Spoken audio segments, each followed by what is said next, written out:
In this two-part installment of the Customer Service series, we will discuss the importance of professional developments and workplace cohesion. These are the cornerstones and building blocks of excellent workplace culture. When individual workplaces have a clear understanding of its importance, then the entire business succeeds.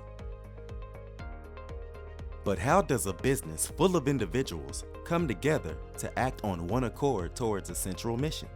This central objective is often communicated during professional development periods, such as a convocation, conference seminar, or business retreat.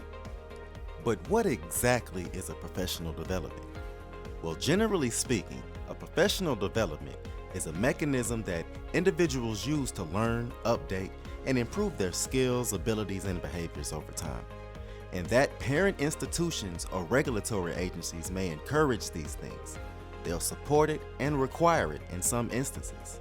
Whether professional development is self-directed, independent study, or a more structured training plan, it is a continuous process for acquiring new knowledge and competencies related to a profession's job, responsibilities, or work environment.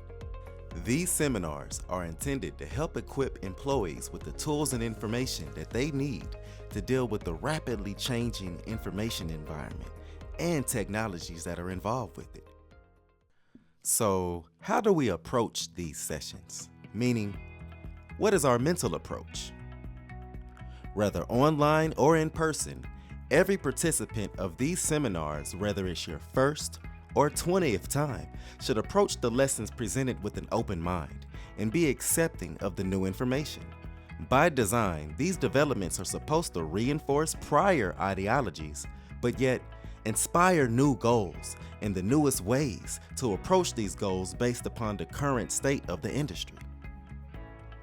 So let's discuss the type of team building sessions that you may encounter. Most sessions can be divided into two sections, rather informal or formal. Informal sessions can be described as work retreat activities and group sessions involving fun games that increase combinations and cohesion amongst peers.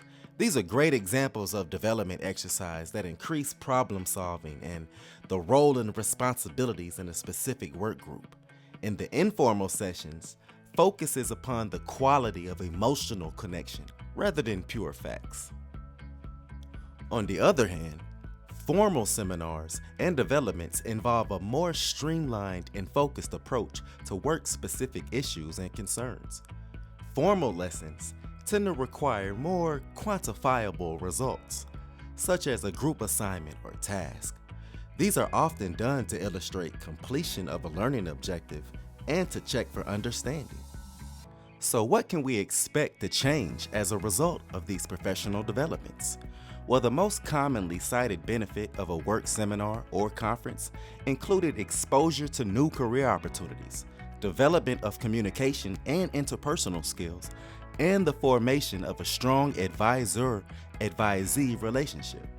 An additional noteworthy educational outcome was the consistent improvement in characteristics of professionalism reported by seminar participants. And with these professional developments, we can only hope for better cohesion amongst employees that will lead to better customer service. When there is no cohesive order of operation, an employee may be overwhelmed and overstimulated in certain environments. This is not due to their personal struggles, but rather speaks volumes regarding a workplace's chaotic environment. So ask yourself this. How many times have you gone inside of a restaurant, business, or place of education and instantly recognized that none of the employees are even remotely knowledgeable or concerned with aspects of their job beyond themselves? They could care less about how their work performance directly impacts their fellow employees and eventually the patrons. Furthermore, how disjointed would a football play look if none of the players were aware of their teammates' positioning on the field? For excellent customer service to be rendered, we all must share in the responsibility of being aware of the bigger picture and greater good of our service.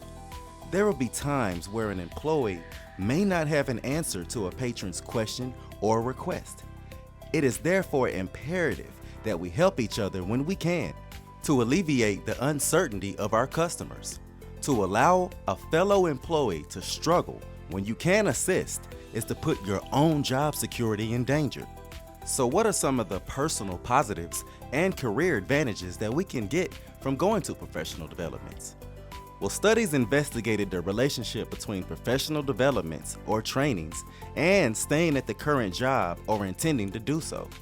An 8-year cohort study reported that junior faculty members who participated in a development program were 11% more likely to remain at the same job than non-participants. Furthermore, a lack of professional development opportunities and low perceived investment in employee development increased the intention to leave a job. In review, let's discuss the immediate reasons for professional development. Self-management within our own career opportunities. We learn to have adaptability in the workplace, the initiative to take on new roles and new projects, the optimism to successfully complete these new projects, and to celebrate our achievements along the way. The corporation's benefit of these developments include attracting top talents, higher employee retention, higher employee engagement, increased productivity and profitability, and boosting employee advocacy. Stay tuned for the second installment of this professional development series, as we will hear from various corporate panelists who give further detail regarding these conferences and seminars they administer.